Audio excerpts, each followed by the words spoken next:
He becomes the oldest president of the United States of America. That's one thing.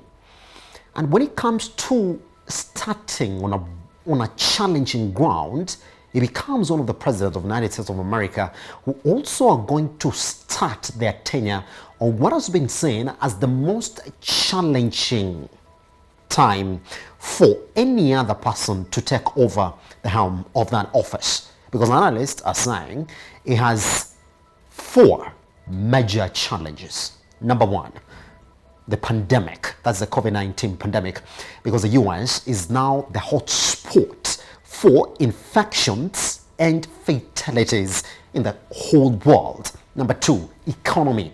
Is banking on a stimulus package that might be seen as one of those that are going to turn around the US economy. Number 3, division. I mean, for the very first time, we've seen what has been quite a rocky environment for the US in terms of their democracy and election tenure as well. Because we have a man, Donald Trump, who has not mentioned Biden since he knew that Biden was actually a formidable challenger to that position. And even when he stepped out, he didn't mention him. If you listened to Biden's speech yesterday when he was inaugurated as the next American president, he said, well, it's unity and trying to bring the Americans together. And number 4, image.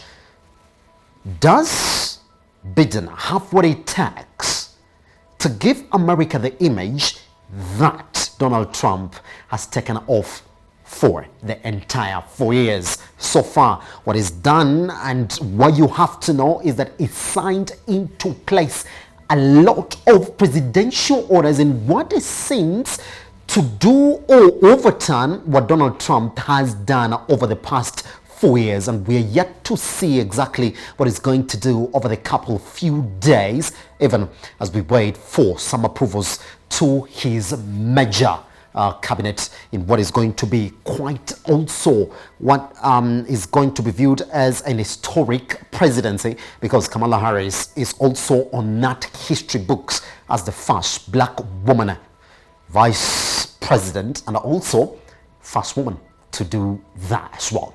Locally, let's come back here in the country and ask ourselves the question, are we therefore running into what is going to be seen as an expensive credit period in this country? Now, we do know exactly how the lending rates in the country have been so far, that despite the removal of the cap on interest rates, we might be headed into what analysts are saying as the CBKs finally going to bow down to pressure from the lenders in the country to accept what is going to be their way when it comes to the pricing of these facilities in the country. This morning, I want us to look at this data that we have for you in terms of the way in which the banking industry has been performing for the entire of 2020 as we look forward to what might be an expensive credit period in 2021, because analysts are predicting a 1.5% jump in the loan facilities that you might be getting from that industry. All right, let's talk about the commercial bank's average lending rates, and I want us to look at that data and analyze it this morning, because if you look at it, then you will actually see that this is what we're talking about from January all the way to November, that is in 2020. Then you'll actually see exactly where you are. That graph is essentially telling you that we have been on a downward trend. In fact, we closed last year at the least in history, that is at 11.85%, which essentially is telling you that things might not be just the usual as we start 2021. All right, let's talk about the commercial, let's talk about Kenya's banking key indicators, even as we talk about expensive credit this end. You're going to say that, well, this is essentially what we're talking about unaudited, because we're waiting for the audited results for the entire 2020 year, but we've seen exactly what most of the banks in the industry have said.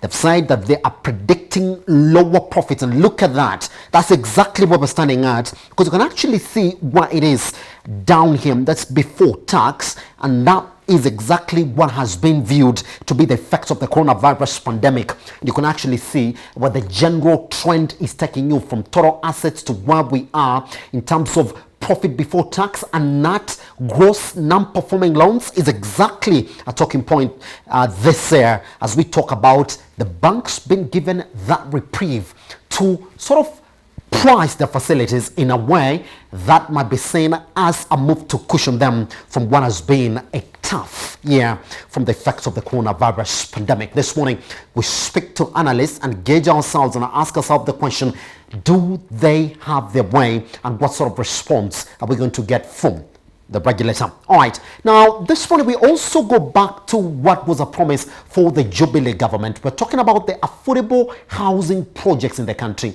and they promised that before they get out of the office in 2022, seemingly it's just 1 year to that now, because we're starting 2021. There are a couple of news around this area, because we do know the Kenyan government has received 8 billion pledge for affordable housing scheme, and this is coming from the UK government. Now, UK Foreign Secretary Dominic Raab said the funding could come in tranches. Now, what we do know is that this fund is just a constitution of funds that are geared towards the affordable housing projects, and we do know that out of this now, and this is a new number that we're getting from the government as well, there's the 100,000. Is that a revision of their plan from the 500,000 affordable housing projects that they actually did promise when they got into power? That is another question that we'll be asking as we continue to talk about what this plan is. Now, what we know is that 1 billion is coming from UK funded Infracom and 7 billion from private investors, part of the UK's investment plan in Africa. But what we do know as well, that as we start 2021, the real estate sector has not been that well performing since 2018 to date. This morning, I want us to look at the real estate industry or sector gross value added performance. Then after that, we talk about it properly in the way that we need to analyze it this morning. If you look at it, the real estate industry gross value added, you can actually see that it has been on a rising trend, but this trend should not actually close your eyes to the fact that it has been performing well, because we do know in 2018 and 2019 and the entire of 2020, this sector was put on the spot for non-performance. But they're saying that this year, non-performance might be on one of those key areas in that sector that might actually prop up what has been quite a non-performance period for that sector as well. All right, question is going to be across the board as well. What would be our proper GDP growth this year? Now, you do know exactly where we're starting from, and I want us to look at what has been our annual GDP growth rate, and you're going to see from there that all the way from the data that we have for you on your screen right now, you're going to say that it has not been that rousy from us, because if you talk about 2017, and you do know that that's the electioneering period, we did jump by 4.8%, rebounded to 6.3% in 2018, and went back to 5.4% in 2019. Fine.